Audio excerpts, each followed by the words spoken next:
สายลุยอยู่แล้วรถไอ้แดงนะสายบุ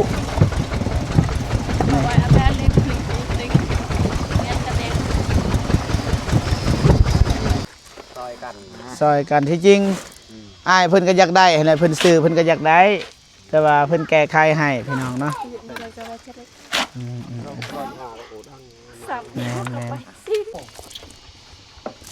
ไปบ้านแซนดาโมงตื่นมาเป็นงาน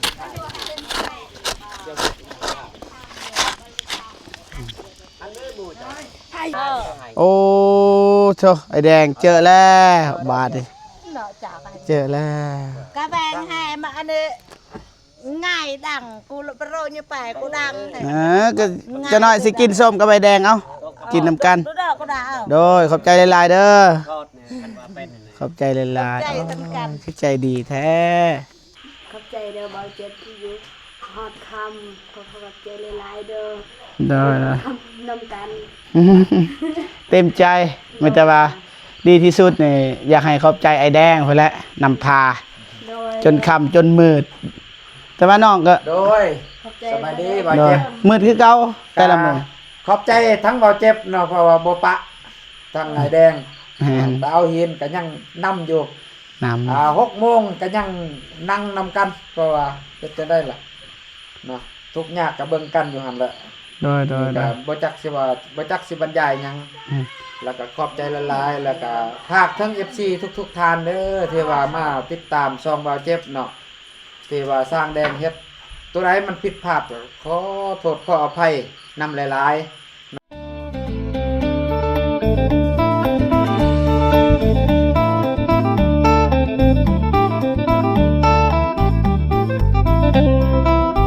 พอพี่น้องเนาะ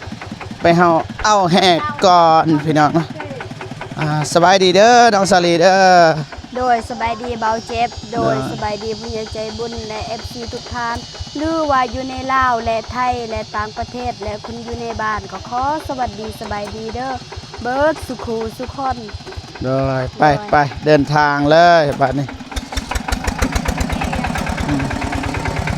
สบายเด้อสบายดีเบาเจ็บสบายดีที่อยู่ลาวและไทยและต่างประเทศก็ขอสวัสดีสบายดีและผู้ใหญ่ใจบุญเด้อโดยไปเอาแห่พี่น้องสบายดีเด้อเด้อสบายดีบ่ทันเมื่อบ้านซับโดบ่ทันได้เมื่อเด้อไปปูครั้งแรกรถไอ้แดงตักเตะน้ำเตะคุณร้อยจะทำน้ำโอ้พี่น้อง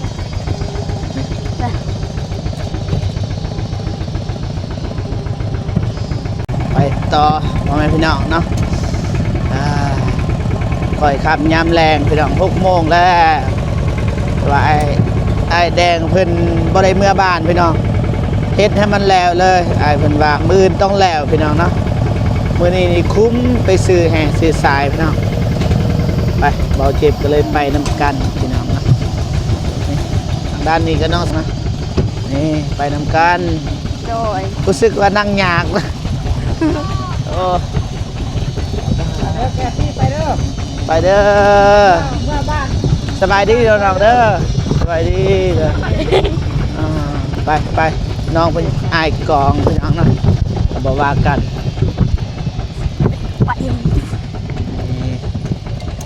น้องหานอยู่เฮือนบ่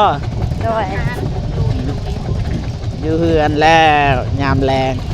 กลับมาบ้านมาเฮือนแล้วไปต่อพี่น้อง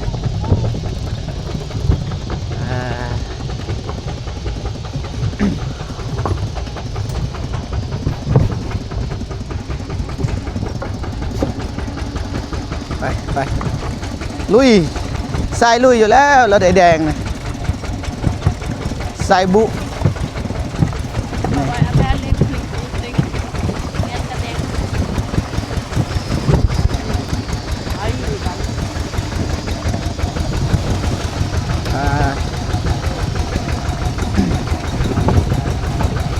ไก่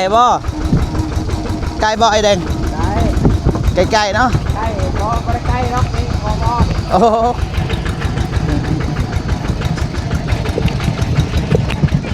กระสาดเด้อวันนี้ อดทางใหญ่แล้ว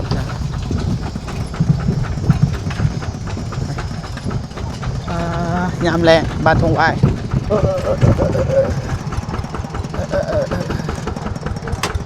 ไปนี่ลงเลยไอ้แดงลงขึ้นต่อ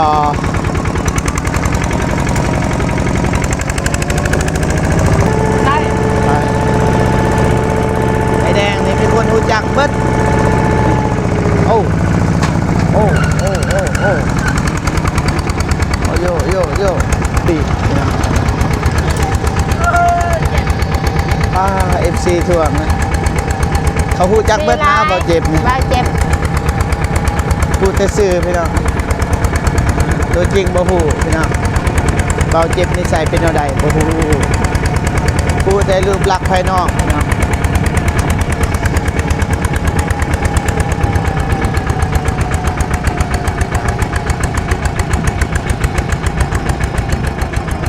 เจ็บ มาในงานแกง ฮอดแล้วบ่ เปิดประตูให้แน่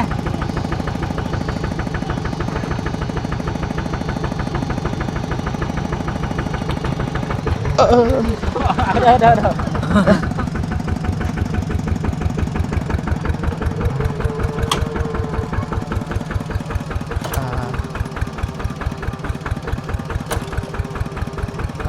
โอ้อันนี้แฮนี่ไป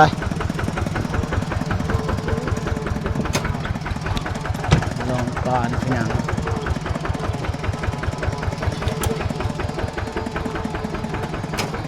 จวดพี่น้องไอแดงใส่จวดนี่ไปบ้านนี้สวดบ้านนี้ซอยกันเด้อ เอามาขึ้นกระสอบมา ตัวจำสั่ง แน่นเลย มันกลมดอกกลมแตกกลมอูพี่บ้าน จักสอบอ่ะ สับเดียว เอาสอบหนึ่ง เอ้าสอบหนึ่งก็ไปหลายคน หลายคนมาซอยกัน มาซอยกันเบิง แม่น สบายดีเด้อพอเด้อสะคองแฮพี่น้องอ้าย อยากเสลียม ฮะเอาอยู่ลมบ้านอยู่เทิงมันสิบ่โยนมาวะ เท่าไรนี่ จักสอบแสนหนึ่งสอบหนึ่งขอน้ำเหล้า อ๋อ แม่น ได้อ่ะสบายดีเด้อพอเด้อสบายดีรอนะใจดีแรงให้พี่น้อง ไปต้นแล้วคันไม่ต้นบ่ให้ แม่นี่ไอ้ต้นน้องสลีเนาะ ต้น เด้อได้ ซอยกัน ซอยกันที่จริงอ้ายเพิ่นก็อยากได้อะไรเพิ่นซื้อเพิ่นก็อยากได้ แต่ว่าเพิ่นแก้ไขให้พี่น้องเนาะ สับ แม่น ก็แล้วบัดยกขึ้นรถได้บัด พอละ บ่แม่นแล้วขึ้นเครื่องอยู่รถ โอ้ เต็มสอบเลยยกบ่ได้ โดย แอวลันปัก โอ้หนักบ่ จนว่าแอวมันสิลัน หนักบ่ หนัก แต่ก็ แต่ก็สู้ สุดยอดละนี่ยกปอให้พี่น้องนะ เอาขึ้นเทิง ไปเบาเจ็บนี่เป็นภาระซื้อๆพี่น้องนะหนักรถนี่3 คนซอยกันนะยิ่งแกล้ง ตั้งบ่ผักอีแก เฮียนเชียงนี่คือเอาอยู่นี่แล้วเนาะตอนเขาเฮ็ดเที่ยงหั่นนะต้องเฮ็ดข้างแม่น ก็นะ แม่นแหละ คนซื้อนะก็ไรอยู่เห็นดื้อก็ไรเงินเป็นเงิน6 ล้าน โอ้ลายเติบแล้ว เฮ็ดน้องปลาหันมึด2 รถน้องปลาอยู่ใน3 รถบ้านสาวปลา แม่น เศษเทือนใหญ่บ่ เราสิเฮ็ดเทือนเอง เศษเทือนบ่ แต่ว่าพอ บ่คันเศษเทือนก็แนะนำให้จ้างให้แดงพุ่นแหละ จะสร้างให้ตะแกรงนั้น จ้างสร้างใหญ่พุ่นแล้วเฮ็ดเนาะ โอ้ยคันไอ้แดงเฮ็ดบ่เป็นไผสิเฮ็ดเป็น สร้างนี่มันเฮ็ดบ่งาม โอ้ยไอ้แดงสำได้หมู่คู่นี่จักเว้าในใดก็ได้เนาะ โด หยอกกันพี่น้อง คือกัน ที่จริงนะนี่ เป็นแจ หักแพงกันเลยนี่กับอายนี่กับไอ้แดงนี่หักแพงกัน เฮ็ดแพ้กับแม่นั่นแหละ เพราะตัวนี้เราไปทานตักเดียวเลยตัวนี้ มันงามคือกัน มุนตัวนั้น แม่นมัน เอาข้างข้างนี่ มุนแล้วมันจังแน่น เป็นก้อน มุนมันแน่น ตามใจครับ ขอโทษมาจน เพราะว่าเอาข้างข้าง โอ้บ่ได้ มันหนักพี่น้อง ที่ได้ละมื้อนั้นครับ มันส่วนหยาดเอาเลยแบบนี้ไม่เอา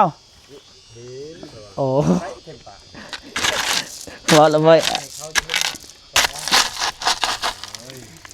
คืออัน2ล้าน2อัน3ล้าน3แม่นแล้วระบบกำนัน มืออื่นแล้วบ่เขื่อนอ้ายคิดว่า เงินบ่ แม่น กันได้ที่นี่ยังบ่แลกก็แล้วแหละจะมาเนี่ยมันนั้นว่ามักกันได้เนี่ย ข้าไก่แล้วไก่ตีตัวนี้ ไปสิค่าไก่ แล้วแม่เข้าถึงทางเฮือนเนี่ย น้องสลีมีไก่บ่ บ่มีไก่ บ่มีไก่ ประเทศแล้วก็แล้ว คันมีสิพาให้อยู่ดอก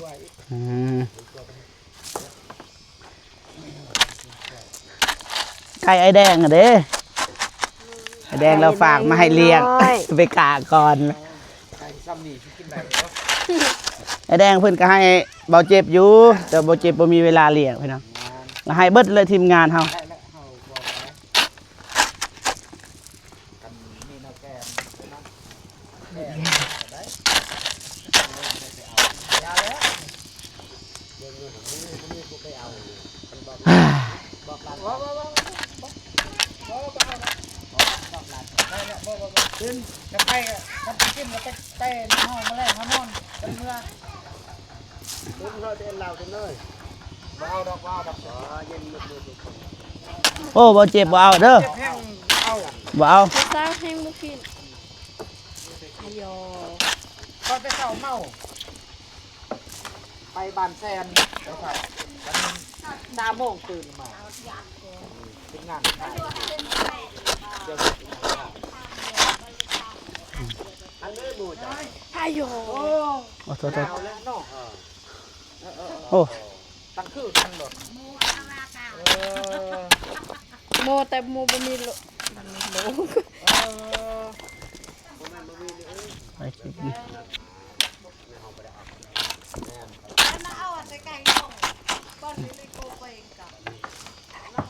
โทษ ให้มันออกแน่มันคะแนนมันบอกไปตรงอื่นนะ เอาซาๆเด้อนี่น้องสลีนั่งเงาอยู่เนาะ อยู่ในพอที่ข้างจะอยู่ แม่แอวลันปัด มีอารมณ์บ่หัวอีกเนาะเมื่อยเลย เอาปล่อยไปสัตว์โอ้จะดึงปลาต้นมันจะรุดยังกระดุดโอ้ถึงยังดีจะปล่อยใส่ส่วนมันขี้มันงออยู่ไหนฮะ ทักแรกมันโมอยู่โมแบะเอาไว้ แม่อันมันอยากว่ามันไป โอ้แซ่ ใส่ลมพัดเพิ่ง นั่นแหละจะซื้อตะกางแม่นึงจะซื้อแป้งนำจับ ได้งอมันต่อยเป็นละของ ตารางเม็ดหนึ่งโมออกไป พอแล้วมัน ปล่อยเลยเสียนี่ตอนนี้ พอเปล่า ให้นั่นเรียกให้มันออกทางหัวนี่ก่อนแล้วที่ลื่นมาเปิดนะครับอัดลื่น เสียมเฮา เอามาปล่อยเลยอยู่ในหันไปดูสิเมื่อยบ่ บ่เหลือ บ่เมื่อย บ่เหลือเดี๋ยวขอบใจหลายๆนะ ไป ไปกลับเลยบัดนี้เฮา พอแล้วเขาไปเอาวันนั้นกินเหล้าปุ่นจอ โอ้ล้างกองกันก็ได้ มีปอกพี่น้อง ทางหัวหน้าเพิ่นมาเอาหินละอยากให้ปอกเอก โอ้ จอกนึง แต่ว่าเบาเจ็บนี่เอาบ่ได้ยอมหน้ากองล้างกองก็ยอม เอาได้แล้ว บ่ได้ บ่ได้ก็ขึ้นเรือนนั่นแล้วมันยืนอยู่เรือนก่อน โอ้ โอเค ใจยาว เอาพี่น้องเมื่อยบ่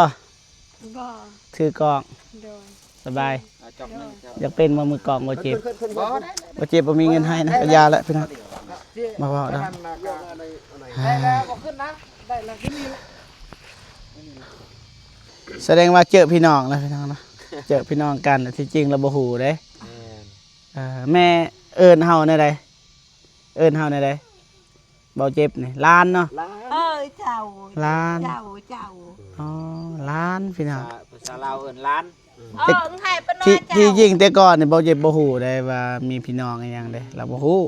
เพราะว่าเฮาบ่เคยถามแม่นะ ไม่เอวก็ตกไงไอ้บอกมันไปให้ลูกก็ไอ้บอกเกรงอ่ะโดนตกตุกยังอาจไทยเด้อเลยเนี่ย อืมโอเค สะอาดได้แดงนะบุ ขึ้นเฮือนขึ้นศาลแล้วบัดนี้ไอ้แดง ไปได้เนี่ยลอยอันนั้นแหวอยู่โอเคอันนั้น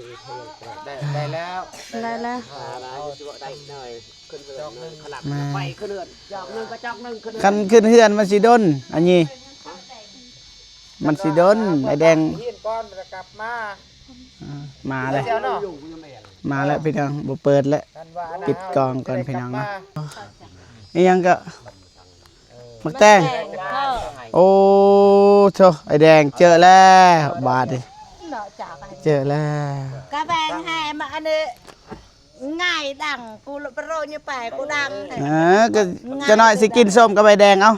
กินน้ำกัน ดูดอกกูดาว โดยขอบใจหลายๆเด้อ โทษเนี่ยคันว่าเป็น ขอบใจหลาย ใจสำคัญ ๆคือใจดีแท้ ไปใส่ก็เจอแต่คนดีพี่น้องเนาะมื้อนี้ก็รถเพแต่ว่าเจอคนดีตลอดมีแต่คนซอย คันเฮาสร้างความดีแล้วก็จังซั่นน่ะบ่ แม่น ไปใส่ก็ต้องมีคนฮักคนแพง แม่นนะ ไปใส่ก็ด้วยกับเจ้าสร้างความดีนํกัน ดอ เกิดมาชาติเดียวเนาะ กินน้ำหวานเด้อพี่น้องเด้อ กินน้ำหวาน อืม เลี้ยงชื่อก้อนให้อยู่ดีมีแห้ง เดี๋ยวบ่กูตั้งเหล่าบ่ รู้สึกว่ามีคนหักคนห่วงหลายพี่น้อง นี่ได้มักแตงเลยกับไอ้แดง2คนนี่น้องสลีแม่ของน้องสลีแล้วก็พี่สาวของน้องหานบ่เกี่ยวเราสิกิน2คนพี่น้องขอบใจหลายๆเด้อแม่เด้อ แล้วอ้าว ได้ ง่ายเน็กเราไอ้ที่คนกันเอาว่ะไอ้ที่หาย แม่นบ่ เรือนซานกินยากถนัดเอ้า โอ้ ไปบนเลยเด้บนเลยอ้ายอ้านะ น้ำหวานหั่นนะเอารถน้องสลีเลยค่ำมืดตึ๊ดตื้อบ่เห็นหยังเลยนี่เห็นแต่น้องสลีเด้อบ่เห็นหยังละพี่น้องกลับกันเด้อขอบใจหลายๆนี่ไปฟังเสียงเอาก็ได้พี่น้องโอ้ยเกือบตกแม่น้องสาลีนี่ คะแนนเป็นตึกกระซอง คะแนนและมีกระสอบโอ้ได้ป่ะคันบ่ได้นี่บ่เจ็บสิซอยแลนนี่ไปพ่อแม่พี่น้องโจะคลิปอยู่นี่ก่อนเพราะว่ามันมืดแหงพี่น้องเอ้ยเบิ่งถ่ายไปก็บ่มีประโยชน์พี่น้องเนาะหยุดคลิปก่อนเด้อยังพี่น้องไป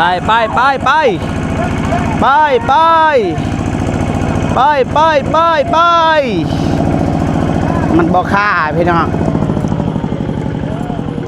นี่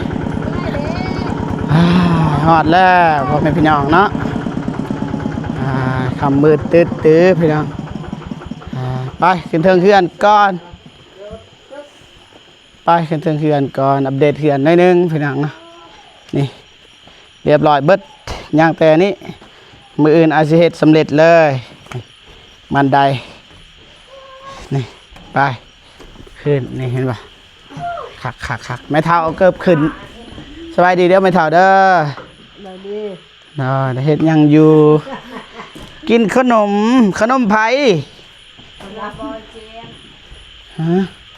แม่เฒ่ากินขนมไผ่แม่เฒ่าขนมบ่เจ็บนะบ่รักบ่เป็นหยังซื้อให้กินซื้อให้กิน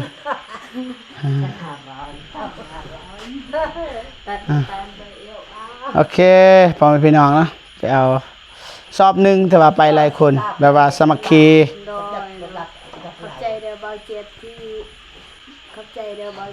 อยู่ฮอดคำขอบใจหลายๆเด้อ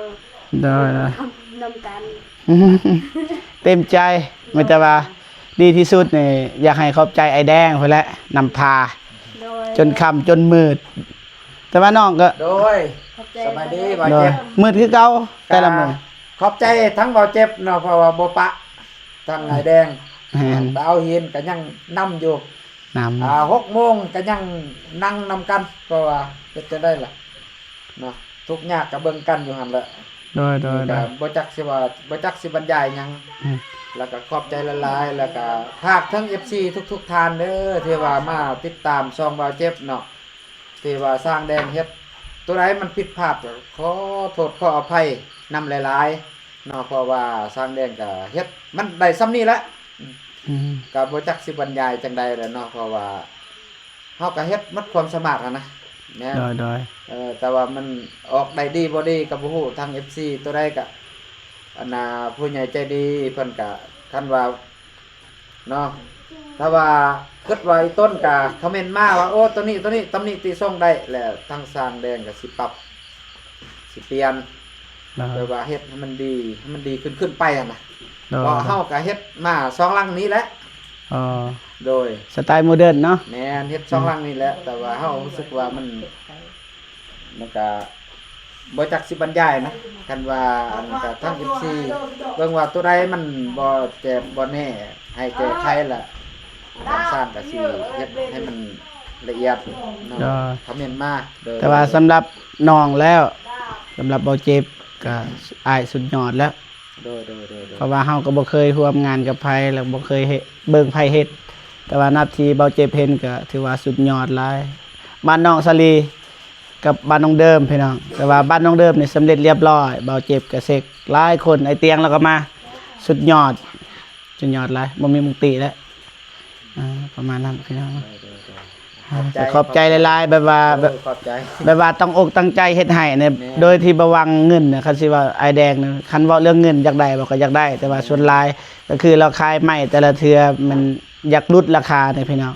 แต่ว่าไม้อายมันบ่พอแต่ละเทื่อบางทีเฮาก็ไปสั่งอยู่นอกเพราะว่าบ่พอคันพอเฮาสิสั่งนำไอแดงเบิดพี่น้อง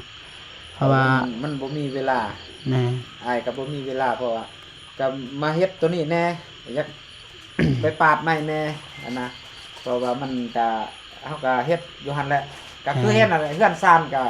สำนั่นแหละ เนาะคือว่าบาดเจ็บบาตูนเราก็เห็นว่าเฮาอยู่จังไดเป็นจังไดนะแต่ว่าเฮาก็บ่ว่าเฮาเต็มใจซอยคือจังซี่แหละคือน้องซาลีเฮาก็เต็มใจซอย แม่น ถ้าผู้ใหญ่ใจดีก็อาจจะเห็นเนาะเพราะว่าก็บ่จักสิบรรยายคือกัน แม่นที่จริงแล้วไอแดงนี่บ่เฮาบ่ต้องเว้าหลายก็ได้ขอแต่ว่าเฮาเบิ่งผลงานของอายก็พอแล้วให้ภาพมันบรรยายเองพี่น้องเนาะว่าเป็นคนอันนี้เป็นคนแบบนี้พี่น้องเนาะ FC ก็เห็นหลายคือเพื่อนน้องเดิมก็มีโบนัสเด้แม่เพิ่นให้ไปว่าถึงความตั้งใจแต่ว่าเพื่อนน้องซาลีนี่ก็บ่ฮู้ว่ามีหรือบ่แต่ว่าก็เบาเจ็บก็อยากขอขอบใจหลายๆแบบว่าสุดยอดแล้ว บ่เป็นหยังบ่เป็น ได้ มีหรือบ่มีก็ตัวนี้ก็อิงตามผู้ใหญ่ก็ว่าบ่มีเฮาก็พอใจเฮ็ดแล้ว แม่น บ่ว่ากันเด้อบ่ว่ากัน ได้โอเคขอบใจหลายๆได้ที่ให้เกียรติน้องได้โอเคเมื่อยบ่แม่น้องซาลีได้บ่เมื่อยพี่น้องเนาะ ทำไมแล้วกำลังใจดีใจเบาเจ็บบริทินบริปะอยู่จนทำหอดมือ ได้ แล้วก็ขอบใจหลายๆช้างแดง ได้ เฮ็ดเต็มที่ ได้โอเคผมเป็นพี่น้องนะบ่ว่าลายใหญ่ห่างบ่เจ็บก็สิขอเดินทางกลับบ้านไปก่อนพี่น้องนะเพราะว่าค่ำมืดแล้วจังไดก็ขอบคุณผู้ใหญ่ใจดีและ FC ทุกท่านที่เข้ามาให้กำลังใจบ่าวเจ็บตลอดมาพี่น้องเนาะโอเคมีแต่ว่าพบพอกันมื้ออื่นสำหรับคลิปนี้ขอกล่าวคำว่าสบายดีเด้อพ่อแม่พี่น้องเบิดสุคนเนาะลาไปก่อนค่ำมืดแล้วพี่น้องเนาะเราบ่เห็นหยังเลยนะถ่ายไปก็บ่เห็นหยังพี่น้องบ๊ายบายพี่น้องเด้อกลับบ้านกลับซองก่อนพี่น้องเนาะ